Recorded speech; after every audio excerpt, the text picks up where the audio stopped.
আপনারা সবাই জানেন আমাদের সবচেয়ে গুরুত্বপূর্ণ কাজ হচ্ছে একটি অবাধ সুষ্ঠু নির্বাচন আয়োজনের মধ্য দিয়ে নির্বাচিত সরকারের কাছে দায়িত্ব হস্তান্তর। আমরা রাজনৈতিক দলগুলোর সঙ্গে আমাদের নিয়মিত যোগাযোগ অব্যাহত রেখেছি, বিভিন্ন ইস্যুতে তাদের মতামত নিয়ে যাচ্ছি। সরকারের সিদ্ধান্ত গ্রহণে এসব মতামত অনেকাংশে প্রতিফলিত হচ্ছে। চলমান সংস্কার প্রক্রিয়ায় তাদের প্রতিটি মতামত সক্রিয়ভাবে বিবেচনায় নেওয়া হচ্ছে। আমরা আশা করছি নির্ধারিত সময়ে ডিসেম্বর জানুয়ারির মধ্যেই সংস্কার কমিশনগুলো তাদের সুপারিশমালা সরকারের কাছে পেশ করতে পারবে। তাদের সুপারিশ নিয়ে আমরা রাজনৈতিক দলগুলোর সঙ্গে ক্রমাগতভাবে আলোচনায় বসব। সকলের ঐক্যমত্যের ভিত্তিতেই আমরা সংস্কার প্রস্তাব চূড়ান্ত করব। নির্বাচন কবে হবে এই প্রশ্ন আপনাদের সবার মনেই আছে, আমাদের মনেও সারাক্ষণ আছে। আপনারা লক্ষ্য করেছেন নির্বাচন আয়োজনের লক্ষ্যে আমরা প্রয়োজনীয় পদক্ষেপ নিতে শুরু করেছি। কয়েকদিনের মধ্যে নির্বাচন কমিশন গঠন হয়ে যাবে। তারপর থেকে নির্বাচন আয়োজন করার সমস্ত দায়িত্ব তাদের উপর বর্তাবে। নির্বাচন কমিশন ভোটার তালিকা হালনাগাদ সহ আরও কিছু কাজ শুরু করে দিতে পারবে, যা একটা অবাধ নির্বাচনের সাথে সরাসরি সম্পৃক্ত। প্রথমবারের মতো প্রবাসী বাংলাদেশিরা পোস্টাল ব্যালটের মাধ্যমে যাতে তাদের ভোটাধিকার প্রয়োগ করতে পারে সে লক্ষ্যেও সরকার কাজ করছে। তবে আমরা মনে করি না যে একটা নির্বাচন কমিশন গঠন করে দিলেই নির্বাচন আয়োজনে আমাদের দায়িত্ব শেষ। রাষ্ট্র ব্যবস্থায় সংস্কার আমাদের এই সরকারের অন্যতম অঙ্গীকার। আপনারাই আমাদেরকে এই ম্যান্ডেট দিয়েছেন। যেই 6টি সংস্কার কমিশন আমরা শুরুতে গঠন করেছিলাম তারা ইতিমধ্যে তাদের কার্যক্রম অনেক দূর এগিয়ে নিয়েছে। বিভিন্ন গণমাধ্যমে আপনারা তাদের কার্যক্রমের আপডেটও দেখছেন। কয়েকটি সংস্কার কমিশন ডিজিটাল প্ল্যাটফর্ম গঠন করেছে। আমার অনুরোধ আপনারা এই প্ল্যাটফর্মে উৎসাহ সহকারে আপনাদের মতামত জানাতে থাকুন। প্রথম 6টি সংস্কার কমিশনের মধ্যে একটি হল নির্বাচন সংস্কার কমিশন। নির্বাচন অনুষ্ঠানের জন্য এই কমিশনের সুপারিশমালা অত্যন্ত জরুরি।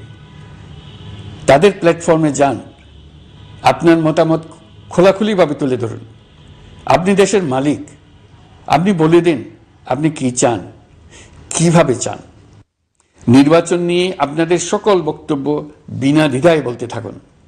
আপনার মনের কথা তুলে ধরুন। আমার অনুরোধ সংস্কারের কথাটাও একই সঙ্গে বলুন। সংস্কারকে পাশ কাটিয়ে যাবেন না। নির্বাচনের কথা বলার সঙ্গে নির্বাচন ও অন্যান্য ক্ষেত্রে সংস্কারের কথাটিও বলুন। সংস্কার হলো জাতির দীর্ঘমেয়াদী জীবনী শক্তি। সংস্কার জাতিকে, বিশেষ করে আমাদের তরুণ তরুণীদের নতুন পৃথিবী সৃষ্টির সুযোগ দেবে। জাতিকে বঞ্চিত করবেন না। নির্বাচন আয়োজনে যে সংস্কার কমিশনের সুপারিশমালায় রাজনৈতিক দলসমূহ এবং দেশের সকল মানুষের মতামত অপরিহার্য, সেই কমিশন হলো সংবিধান সংস্কার কমিশন। এই সুপারিশমালার যে অংশ সকলের কাছে গ্রহণযোগ্য হবে তার ভিত্তিতে নির্বাচনী আইন সংশোধন করতে হবে। সমান্তরালভাবে ভোটার তালিকাও হালনাগাদ করার প্রক্রিয়া চলতে থাকবে। আমি নিশ্চিত নই সংস্কার প্রস্তাব সমূহ বাস্তবায়নের সুযোগ আমরা কতটুকু পাব। তবে আমি আপনাদের কথা দিচ্ছি, আপনারা সুযোগ দিলে প্রয়োজনীয় কিছু অত্যাবশ্যকীয় সংস্কার কাজ শেষ করেই আমরা আপনাদের কাঙ্ক্ষিত নির্বাচন আয়োজন করব। ততদিন পর্যন্ত আমি আপনাদের ধৈর্য ধারণ করার অনুরোধ করব। আমরা চাইব আমরা যেন এমন একটি নির্বাচন ব্যবস্থা সৃষ্টি করতে পারি যা যুগ যুগ ধরে অনুসরণ করা যাবে। এর ফলে সাংবৎসরিক রাজনৈতিক সংকট থেকে আমাদের দেশ রক্ষা পাবে। এই জন্য প্রয়োজনীয় সময়টুকু আমি আপনাদের কাছ থেকে চেয়ে নিচ্ছি। নির্বাচনী সংস্কারের সিদ্ধান্ত হয়ে গেলে খুব দ্রুত আপনারা নির্বাচনের রোডম্যাপও পেয়ে যাবেন। অন্তর্বর্তী সরকার সৃষ্টি হয়েছে রাজনীতিকে নীতির কাঠামোয় আনার জন্য এবং রাজনীতির জন্য নতুন পরিবেশ সৃষ্টির নিবিড় আকাঙ্ক্ষা থেকে। এই আকাঙ্ক্ষা পূরণ করা থেকে জাতিকে বঞ্চিত করবেন না। নির্বাচনের ট্রেন যাত্রা শুরু করেছে, এটা আর থামবে না। কিন্তু যেতে যেতে আমাদের অনেকগুলো কাজ সেরে ফেলতে হবে। এই ট্রেন শেষ স্টেশনে কখন পৌঁছবে সেটা নির্ভর করবে কত তাড়াতাড়ি আমরা তার জন্য রেল লাইনগুলো বসিয়ে দিতে পারি, আর তা হবে রাজনৈতিক দলসমূহের ঐক্যমত্যের মাধ্যমে। ইতিমধ্যে অন্যান্য সংস্কার কমিশনের সুপারিশমালা নিয়ে আলাপ চলতে থাকবে। নির্বাচন ছাড়াও আরও গুরুত্বপূর্ণ সংস্কার করার ব্যাপারে ঐক্যমত গঠনের জন্য অতিরিক্ত সময় প্রয়োজন হতে পারে। দেশবাসীর কাছে, বিশেষ করে রাজনৈতিক দলগুলির কাছে আমরা ক্রমাগতভাবে প্রশ্ন তুলতে থাকব, কি কি সংস্কার নির্বাচনের আগে আপনারা করে নিতে চান। নির্বাচনের আয়োজন চলাকালীন কিছু সংস্কার হতে পারে, সংস্কারের জন্য নির্বাচনকে কয়েক মাস বিলম্বিতও করা যেতে পারে। আমরা দুদিন পরে চলে যাব, কিন্তু আমাদের মাধ্যমে জাতির জন্য যে ঐতিহাসিক সুযোগ সৃষ্টি হলো, সেই সুযোগটা যেন কোনো রকমই হাতছাড়া করে না দিই, এটার ব্যাপারে দৃঢ় থাকার জন্য আমি দলমত, নারী পুরুষ, ধর্ম, তরুণ, বৃদ্ধ, ছাত্র, ব্যবসায়ী, শ্রমিক, কৃষক নির্বিশেষে সবার কাছে আহ্বান জানাচ্ছি। আশা করি আপনারা আমার এই আবেদন গ্রহণ করবেন। দেশে সংগঠিত অন্যান্য অপরাধের বিচার প্রক্রিয়া ত্বরান্বিত করার জন্য দেশের বিভিন্ন জেলায় সহস্রাধিক প্রসিকিউটর নিয়োগ দেওয়া হয়েছে। হাইকোর্টে ইতোমধ্যে নিয়োগ দেওয়া হয়েছে 23 জন নতুন বিচারক। বিচার বিভাগকে ঘুষ ও দুর্নীতিমুক্ত করার জন্য সম্ভব সব ধরনের চেষ্টাই করা হচ্ছে। বিচারপতিদের নিয়মতান্ত্রিক উপায়ে শাস্তিমূলক ব্যবস্থা গ্রহণের জন্য সুপ্রিম জুডিশিয়াল কাউন্সিল পুনর্বহাল করা হয়েছে। শুধু বিচার বিভাগই নয়, সর্বগ্রাসী দুর্নীতির হাত থেকে দেশের সব খাতকেই রক্ষা করতে আমরা সচেষ্ট হয়েছি। দুর্নীতি দমন কমিশন পুনর্গঠনের কাজ প্রায় শেষ পর্যায়ে। দুর্নীতি ও অর্থ পাচারে অভিযুক্ত প্রভাবশালী 150 ব্যক্তির তালিকা তৈরি এবং 79 জনের বিরুদ্ধে অনুসন্ধান শুরু হয়েছে। 15% হারে আয়কর পরিশোধ করে অপ্রদর্শিত পরিসম্পদ অর্থাৎ কালো টাকা সাদা করার বিধান বাতিল করা হয়েছে। সরকারি কার্যক্রমকে গতিশীল করতে বিভিন্ন পর্যায়ের 19,084 জন কর্মকর্তা কর্মচারীকে পদোন্নতি, 13,429 জনকে বদলি এবং 12,636 জনের বিরুদ্ধে শাস্তিমূলক ব্যবস্থা গ্রহণ করা হয়েছে। সাংবিধানিক প্রতিষ্ঠান পাবলিক সার্ভিস কমিশন পুনর্গঠন করা হয়েছে। কুখ্যাত সাইবার সিকিউরিটি আইন বাতিলের নীতিগত সিদ্ধান্ত হয়েছে। এই আইনের অধীনে হওয়া যেসব মামলা মানুষের মত প্রকাশের অধিকারের সাথে সম্পর্কিত, সেগুলো প্রত্যাহার করা হয়েছে। এছাড়াও 133টি আইন বিধিবিধান তৈরি ও সংশোধন করা হয়েছে। 353টি গুরুত্বপূর্ণ নীতি নির্ধারণের সিদ্ধান্ত গ্রহণ করা হয়েছে। ছাত্রছাত্রীদের দাবি মেনে ইতিমধ্যে সরকারি চাকরির বয়সসীমা 32-এ উন্নীত করা হয়েছে। আমরা জানি আমাদের কাছে আপনাদের আরো অনেক দাবি দেওয়া আছে। দীর্ঘদিনের অপশাসন, অত্যাচার, অনাচারের ফলে আপনাদের মনে অনেক ক্ষোভ পঞ্জীভূত হয়েছে। দেশে বাক স্বাধীনতা না থাকায় আমরা কেউ আমাদের মতামত, দাবি দেওয়া প্রকাশ করতে পারিনি।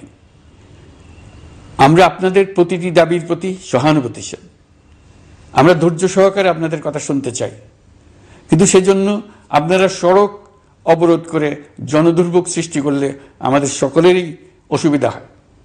আমাদের একান্ত অনুরোধ, আপনারা নির্দিষ্ট চ্যানেল মেনটেন করে আপনাদের দাবি দেওয়া পেশ করবেন। আমাদের বৃহৎ রপ্তানি পণ্য গার্মেন্টস শিল্পে গত কিছুদিন ব্যাপক অস্থিরতা বিরাজ করছে।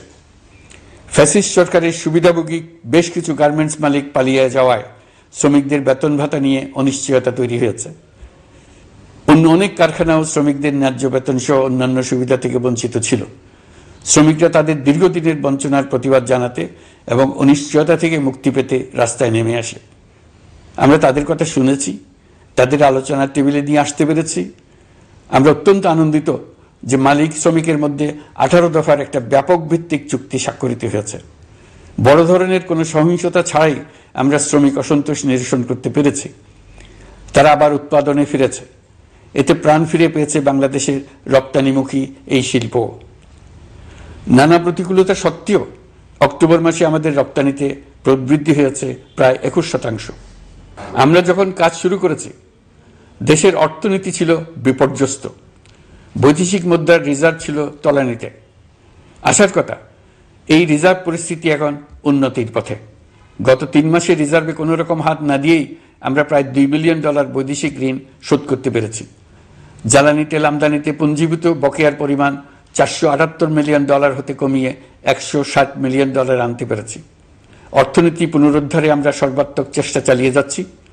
বিশ্বব্যাংক, IMF সহ বিভিন্ন দাতা সংস্থা ইতিমধ্যে ঋণ ও অনুদান হিসেবে $8 বিলিয়ন দেওয়ার প্রতিশ্রুতি দিয়েছে। যা আমাদের ভঙ্গুর অর্থনীতিকে সচল করতে সক্ষম হবে। পতিত সরকার আমাদের জন্য যে ভঙ্গুর অর্থনৈতিক পরিস্থিতি রেখে গিয়েছে, তাতে রাজস্ব আদায়ে গতি আনতে হিমশিম খেতে হচ্ছে জাতীয় রাজস্ব বোর্ডকে। এর মধ্যেও জুলাইয়ের নেতিবাচক অবস্থা থেকে অক্টোবর নাগাদ রাজস্ব আদায়ে 9.9% প্রবৃদ্ধি অর্জিত হয়েছে। আগের অর্থ বছরের সংশোধিত বাজেটে বিপুল রাজস্ব ঘাটতি ছিল, যে কারণে এবার শুরু থেকেই রাজস্ব আদায়ের লক্ষ্যমাত্রা অনেক বেড়ে যায়। এর ফলে স্বৈরাচার পতনের পরবর্তী 3 মাসে 9.9% রাজস্ব বৃদ্ধির পরেও লক্ষ্যমাত্রার বিপরীতে 23% বেশি ঘাটতি থেকে যায়। রাজস্ব আদায়ের গতি আনতে আমি এখন অনলাইনে আয়কর রিটার্ন জমা দিতে উৎসাহিত করছি। আন্তর্জাতিক সাহায্য সংস্থা, বিশ্বব্যাংক, IMF, UNDP ইত্যাদি প্রধানদের সঙ্গে আমার দীর্ঘ বৈঠক হয়েছে। তারাও বাংলাদেশকে নতুনভাবে এবং সর্বাত্মকভাবে সাহায্যের জন্য তাদের আগ্রহ ব্যক্ত করেছেন। চীনের পররাষ্ট্রমন্ত্রীর সঙ্গে একান্ত বৈঠকে চীনের পক্ষ থেকে যাবতীয় সাহায্যের আশ্বাস দিয়েছেন। 100 দিন আগে আর্থিক দিক থেকে আমরা যে লণ্ডভণ্ড অবস্থা থেকে যাত্রা শুরু করেছিলাম, সেটা এখন অতীত ইতিহাস হয়ে দাঁড়িয়েছে। এই 100 দিনে অর্থনীতি সবল অবস্থানে চলে এসছে। এটা সম্পূর্ণ নিজস্ব নীতিমালা দিয়ে হয়েছে। বলা বাহুল্য, এখনো আমাদের বন্ধুদের কাছ থেকে যে সাহায্যের আয়োজন হয়েছে তা আসা শুরু করেনি। বন্ধু রাষ্ট্রগুলো শুধু যে আমাদের বড় বড় অঙ্কের সাহায্য দিয়ে আসছে তাই নয়, তারা এই সাহায্য দ্রুততম সময়ে আসা শুরু করবে এই প্রতিশ্রুতিও আমাকে দিয়েছেন। এই সাহায্য আসা শুরু করলে আমাদের অর্থনীতি অত্যন্ত মজবুত এবং আকর্ষণীয় অর্থনীতিতে পরিণত হবে। বিদেশি বিনিয়োগকারীরাও নানা রকম বিনিয়োগে উৎসাহিত হয়ে এগিয়ে আসবে। বিনিয়োগকারীদের সঙ্গে এখন থেকে আমরা আলোচনা শুরু করে দিয়েছি। বিশ্বের রাষ্ট্রপুঞ্জের মজলিসে আমরা এখন সম্মানিত এবং প্রশংসিত দেশের অবস্থানে পৌঁছতে পেরেছি। এর কারণে পরাজিত শক্তি নানা কৌশল করেও তাদের দিকে দৃষ্টি আকর্ষণ করতে পারছে না। তারা নানা চেহারা নিয়ে আপনাদের প্রিয়পাত্র হবার চেষ্টা করছে। পরাজিত শক্তির ষড়যন্ত্র থেকে নিজেকে মুক্ত রাখুন, দেশকে মুক্ত রাখুন। এই ব্যাপারে অনড় থাকুন। এমন কিছু করবেন না যা তাদেরকে উৎসাহিত করতে সাহায্য করে। তাদেরকে সকল দিক থেকে নিরাশ করুন। সেটা নিশ্চিত করতে পারলে আমাদের আর কোনো বিষয়ে সংশয় করার প্রয়োজন নেই। সরকারের পক্ষ থেকে আমি নিশ্চয়তা দিচ্ছি, সকল প্রকার সীমাবদ্ধতা সত্ত্বেও আমরা আপনাদেরকে একটা মজবুত অর্থনীতি দিয়ে যাব। ভবিষ্যতে চলার পথকে সহজগম্য করে যাব। নাগরিক অধিকারসমূহ নিশ্চিত করে যাব। বিপক্ষ শক্তি যত শক্তিশালী হোক, নাশকতার যত রকম উদ্ভট পরিকল্পনাই করুক, সবকিছু নস্যাৎ করার জন্য প্রস্তুত থাকুন। এবার যে মুক্তি আমরা অর্জন করেছি তা আমাদের কাছ থেকে কেউ যেন ছিনিয়ে নিতে না পারে, তার জন্য সর্বমুহূর্তে প্রস্তুত থাকুন। আপনারা জেনেছেন, পতিত সরকার ও তার দোসররা প্রতি বছর দেশ থেকে 12 থেকে 15 বিলিয়ন ডলার পাচার করেছে। দুর্নীতি বিরোধী সংস্থা ট্রান্সপারেন্সি ইন্টারন্যাশনাল বাংলাদেশ সম্প্রতি এই তথ্য দিয়েছে। পাচার হয়ে যাওয়া এই অর্থ ফিরিয়ে আনার জন্য সম্ভব সকল ধরনের উদ্যোগ আমরা গ্রহণ করেছি। এই কাজে সফল হতে পারলে আমাদের অর্থনীতি আরও গতি পাবে। এই কাজে আমরা বিভিন্ন আন্তর্জাতিক সাহায্য সংস্থার সাহায্য দিচ্ছি। আমি ধন্যবাদ জানাতে চাই বিশ্ব নেতৃবৃন্দকেও। বাংলাদেশের এই সংকটময় সময়ে তারা প্রায় সবাই সহযোগিতার হাত বাড়িয়ে দিয়েছেন। আমি যখন সেপ্টেম্বরে জাতিসংঘের সাধারণ পরিষদের অধিবেশনে যোগ দিই, সে সময় মার্কিন যুক্তরাষ্ট্র, European Union, Canada, Italy, Holland, জাতিসংঘের মহাসচিব সহ বিশ্বের অনেক দেশের সরকার প্রধানের সঙ্গে আমার বৈঠক করার সুযোগ হয়। তারা স্বতঃস্ফূর্তভাবে আমাদের প্রতি সর্বাত্মক সহযোগিতা প্রদানের অঙ্গীকার ব্যক্ত করেছেন। নেপাল, মালদ্বীপ, পাকিস্তান সহ প্রতিবেশী বেশ কয়েকটি দেশের সরকার প্রধানের সঙ্গে আমার বৈঠক হয়েছে, যেখানে আমি সার্ককে পুনর্জীবিত করার কথা বলেছি। দেশে ফিরে আসার পর এসব দেশের রাষ্ট্রদূতগণ যারা ঢাকায় আছেন, স্বতঃপ্রবৃত্ত হয়ে আমার সঙ্গে দেখা করে তাদের সরকার প্রধানদের অঙ্গীকার পুনর্ব্যক্ত করে গেছেন। তারা সম্পূর্ণ নতুনভাবে আমাদের জন্য সহায়তার নতুন ছক তৈরি করার কাজ শুরু করেছেন। যেসব রাষ্ট্রদূত দিল্লিতে অফিস করেন, তারা দিল্লি থেকে এসে দেখা করে গেছেন। ইউরোপিয়ান ইউনিয়নের 20 দেশের 20 জন রাষ্ট্রদূত দিল্লিতে থাকেন। 7 দেশের 7 রাষ্ট্রদূত ঢাকায় আছেন। দিল্লি থেকে একসঙ্গে 20 জন রাষ্ট্রদূত সহ মোট 27 রাষ্ট্রদূত সমবেতভাবে আমার সঙ্গে বৈঠক করার জন্য আগামী কয়েকদিনের মধ্যে ঢাকায় আসছেন। আগে কখনো ইউরোপিয়ান ইউনিয়নের 27 জন রাষ্ট্রদূত একত্র হয়ে সরকারের সঙ্গে আলোচনায় বসেনি। দিল্লি থেকে এই বিশাল সংখ্যক রাষ্ট্রদূত একসঙ্গে বৈঠক করার জন্য কোনোদিন আসেনি। এবার এই কাজটি করার পেছনে আছে ইউরোপিয়ান ইউনিয়নের সমর্থন প্রকাশ করা এবং অর্থনৈতিক ক্ষেত্রে উচ্চ পর্যায়ের সহযোগিতা গড়ে তোলা। ইতিমধ্যে আমার সঙ্গে দেখা করেছেন সৌদি আরব, সংযুক্ত আরব আমিরাত, ব্রাজিল, তুরস্ক, রাশিয়া, ফিনল্যান্ড, সিঙ্গাপুর, লিবিয়া সহ অনেক দেশের রাষ্ট্রদূত। দ্বিপাক্ষিক নানা সহযোগিতা সহ বাণিজ্য বিনিয়োগ বৃদ্ধির আশ্বাস তারা দিয়েছেন। আমরা প্রবাসী বাংলাদেশিদেরও বেসরকারি খাতে বিনিয়োগ করার জন্য আহ্বান জানাচ্ছি। বাংলাদেশের অর্থনৈতিক উন্নয়নে তরুণদের কর্মসংস্থানের মূলে রয়েছে বেসরকারি খাত। আমাদের বিনিয়োগ বোর্ডের নির্বাহী চেয়ারম্যান 2 শতাধিক বেসরকারি প্রতিষ্ঠানের প্রধান নির্বাহী, উদ্যোক্তা ও বিনিয়োগকারীর সঙ্গে পৃথক পৃথকভাবে বৈঠক করেছেন। নীতির ধারাবাহিকতার অভাব, সরকারি বেসরকারি পর্যায়ে মত বিনিময়ের অভাব, সরকারি অফিসের জটিল প্রক্রিয়া এবং সর্বোপরি দুর্নীতি বিদ্যমান বিনিয়োগকারীদের সমস্যায় ফেলেছে। বিনিয়োগকারীদের উদ্বেগ নিরসনে আমরা অনেকগুলো কাজ করেছি। ইতিমধ্যে সত্যিকারের ওয়ান স্টপ সার্ভিস চালু হয়েছে। বিনিয়োগ সংক্রান্ত চ্যালেঞ্জ সমাধানে আন্তঃমন্ত্রণালয় কমিটি গঠন করা হয়েছে। বেসরকারি খাতের উপদেষ্টা কাউন্সিল ও ডিজিটালাইজেশনের মাধ্যমে সরকারি অফিসে না এসে প্রয়োজনীয় কর্মসম্পাদনের পদক্ষেপ নেওয়া হয়েছে। বিনিয়োগ উন্নয়ন সংস্থা আমাদের অগ্রগতির বিষয়ে সবাইকে মাসিক ভিত্তিতে আপডেট করে যাচ্ছে। আমরা প্রবাসীদের কল্যাণে কাজ করছি। আমার অনুরোধে সংযুক্ত আরব আমিরাত সাজাপ্রাপ্ত 57 জন সহ অন্যান্য বাংলাদেশিকে মুক্তি দিয়েছে। এইসব বাংলাদেশি যাবজ্জীবন কারাবাসের ঝুঁকি নিয়ে ফেসিবাদের বিপক্ষে প্রতিবাদ করেছিল। বাংলাদেশিরা এরকম প্রতিবাদ আরও অনেক দেশেই করেছেন। আমরা তাদের প্রতি কৃতজ্ঞ। কয়েকদিন আগে বাকুতে সংযুক্ত আরব আমিরাতের প্রেসিডেন্ট জনাব শেখ মোহাম্মদ বিন জায়েদ আল নাহিয়ানের সঙ্গে আমার কথা হয়েছে। তাকে বাংলাদেশের পক্ষ থেকে ধন্যবাদ জানিয়েছি। তিনি বলেছেন বাংলাদেশের জন্য যে কোনো সাহায্য লাগলে আমি যেন তাকে জানাই। প্রবাসীদের কল্যাণে আমাদের সরকার সম্ভব সব ধরনের উদ্যোগ গ্রহণ করে যাচ্ছে। আপনারা জানেন মালয়েশিয়ার প্রধানমন্ত্রী আনোয়ার ইব্রাহিম সম্প্রতি বাংলাদেশ সফর করেছেন। 18,000 বাংলাদেশি যারা সব ধরনের আনুষ্ঠানিকতা মেনে চলার পরেও স্বৈরাচারী সরকারের অব্যবস্থাপনার জন্য মালয়েশিয়া যেতে পারেন নাই, তিনি তাদের জন্য মালয়েশিয়ার দ্বার আবার উন্মুক্ত করার আশ্বাস দিয়েছেন। এই লক্ষ্যে আমরা কাজও শুরু করেছি।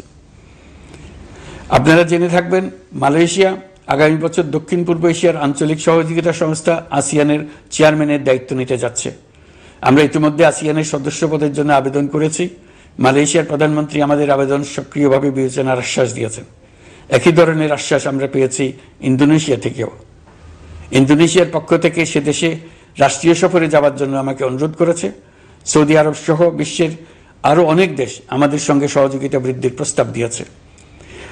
প্রথমবারের মতো ওআইসি সদর দপ্তরে আমরা স্থায়ীভাবে রাষ্ট্রদূত নিয়োগ দিয়েছি। তুরস্কের রাষ্ট্রপতি রিসেপ তাইয়েপ এরদোগানের সাথে আগে আমার টেলিফোনে আলাপ হয়েছে। এবার COP29 সম্মেলনে গিয়ে তিনিও তার স্ত্রীর সঙ্গে অত্যন্ত অন্তরঙ্গ পরিবেশে আলোচনা হয়েছে। বাংলাদেশের প্রতি তার বিশেষ সমর্থনের কথা তিনি বারবার প্রকাশ করেছেন। তুরস্কের একটি বাণিজ্য প্রতিনিধি দল ইতিমধ্যে বাংলাদেশ সফর করেছে। তুরস্ক এদেশের সঙ্গে অর্থনৈতিক সম্পর্ক উন্নয়নের জন্য টার্কিশ ইনভেস্টমেন্ট অথরিটি বা টিকা একটি অফিস ঢাকায় স্থাপনের জন্য ঘোষণা দিয়েছে। এর মাধ্যমে তুরস্কের বিনিয়োগ ও বাণিজ্য বৃদ্ধির উদ্যোগ নেওয়া হবে। এ উদ্দেশ্যে চলতি মাসে একটি উচ্চ ক্ষমতা সম্পন্ন দল তুরস্ক থেকে বাংলাদেশে আসছেন। প্রিয় দেশবাসী, নতুন হজ প্যাকেজ ঘোষণা করা হয়েছে। তাতে হজের ব্যয় 1 লাখ টাকারও বেশি কমিয়ে আনা হয়েছে। পাশাপাশি আমরা এই সিদ্ধান্ত গ্রহণ করেছি এই বছর সরকারি খরচে কাউকে হজে পাঠানো হবে না। আমরা নতুন বাংলাদেশকে একটা পরিবেশ বান্ধব এবং জীব বৈচিত্র্যময় দেশ হিসেবে গড়ে তোলার উদ্যোগ নিয়েছি। এটি তরুণদের আকাঙ্ক্ষা, আমাদের সবারই আকাঙ্ক্ষা। সেই লক্ষ্যে আমি প্রথমেই একটি ক্ষুদ্র পদক্ষেপ নিয়েছি। সমগ্র সচিবালয়ে প্লাস্টিকের পানির বোতল ব্যবহার নিষিদ্ধ করেছি। ইতিমধ্যে সুপার শপগুলোতে পলিথিনের শপিং ব্যাগ ব্যবহার বন্ধ করার উদ্যোগ নেওয়া হয়েছে। গত কয়েক দশকে যে পরিমাণ নদী দূষণ হয়েছে আমরা তা বন্ধ করার উদ্যোগ নিয়েছি। আপনারা সবাই অবগত আছেন জলবায়ু পরিবর্তন আমাদের জীবনযাত্রার জন্য কীরকম হুমকি হয়ে আসছে। গত 1 বছরে বাংলাদেশ প্রায় 15টি প্রাকৃতিক দুর্যোগের শিকার হয়েছে। মানুষের সৃষ্ট নানাবিধ দুর্যোগের পাশাপাশি এসব প্রাকৃতিক দুর্যোগের বিপক্ষেও আমাদের লড়তে হচ্ছে। আজারবাইজানে জলবায়ু সম্মেলনে বিশ্ব নেতৃবৃন্দকে আমি আমার উদ্যোগের কথা জানিয়েছি। সেখানে জাতিসংঘের মহাসচিব, ইউরোপ, এশিয়া, আফ্রিকার অনেক সরকার প্রধানের সঙ্গে আমার দেখা হয়েছে। যতটুকু আলাপ আলোচনা সম্ভব হয়েছে, আমি সবার কাছে জলবায়ুর প্রতিকূল প্রভাব মোকাবেলা সহ গণতান্ত্রিক উত্তরণের পথে বাংলাদেশের অগ্রযাত্রায় সহযোগিতা চেয়েছি। তারা সবাই সহযোগিতার অঙ্গীকার করেছেন। গত 100 দিনে আমরা অনেক কল্যাণমূলক কাজ করেছি, যা এখানে স্বল্প পরিসরে বর্ণনা করা সম্ভব নয়। আমাদের সরকার স্বচ্ছতা ও জবাবদিহিতায় বিশ্বাসী, তাই আমি সরকারের সকল মন্ত্রণালয়কে নির্দেশ দিয়েছি তাদের নিজ নিজ কাজের বিস্তারিত বিবরণ নিজেদের ওয়েবসাইট ও সামাজিক যোগাযোগ মাধ্যমে প্রকাশ করার জন্য। আমি আমার দপ্তরকেও বলেছি সরকারের সব কাজের বিবরণ যাতে জনগণ জানতে পারে, এই জন্য যেন প্রয়োজনীয় পদক্ষেপ নেওয়া হয়। এই সরকারকে ব্যর্থ করার জন্য, অকার্যকর করার জন্য বিশাল অর্থে বিশ্বব্যাপী এবং দেশের প্রতিটি স্থানে, প্রতিটি প্রতিষ্ঠানে এক মহাপরিকল্পনা প্রতি মুহূর্তে কার্যকর রয়েছে। তাদের একটি বড় প্রচেষ্টা হচ্ছে আমাদের মধ্যে বিভেদ সৃষ্টি করা। পতিত সরকারের নেতৃবৃন্দ যারা এদেশ থেকে বিপুল পরিমাণ অর্থ পাচার করে নিয়ে গেছে, সেই অর্থে বলিয়ান হয়ে তারা দেশে ফিরে আসার জন্য চেষ্টা করে যাচ্ছে। তাদেরকে কিছুতেই সফল হতে দেবেন না। তারা সফল হওয়া মানে জাতির মৃত্যু, জাতি হিসেবে আমাদের অবসান। সাবধান থাকুন, তাদের সকল হীন প্রচেষ্টাকে আমাদের ঐক্যের মাধ্যমে নস্যাৎ করে দেন, যেভাবে নস্যাৎ করেছিলেন তাদের বন্দুকের গুলিকে, তাদের আয়নাঘরকে, প্রতি পায়ে তাদের অনাচারের শিকলকে। এ ব্যাপারে সবাই একমত থাকুন, ঐক্যবদ্ধ থাকুন। আপনারা সবাই ভালো থাকবেন। দেশের সকল শিশু, কিশোর কিশোরী, তরুণ তরুণী, ছাত্রছাত্রী, বয়স্ক, বৃদ্ধ, পুরুষ, মহিলা সবাইকে আমার সালাম জানাচ্ছি। আসসালামু আলাইকুম। মহান আল্লাহ আমাদের সহায় হন। খুদা হাফেজ।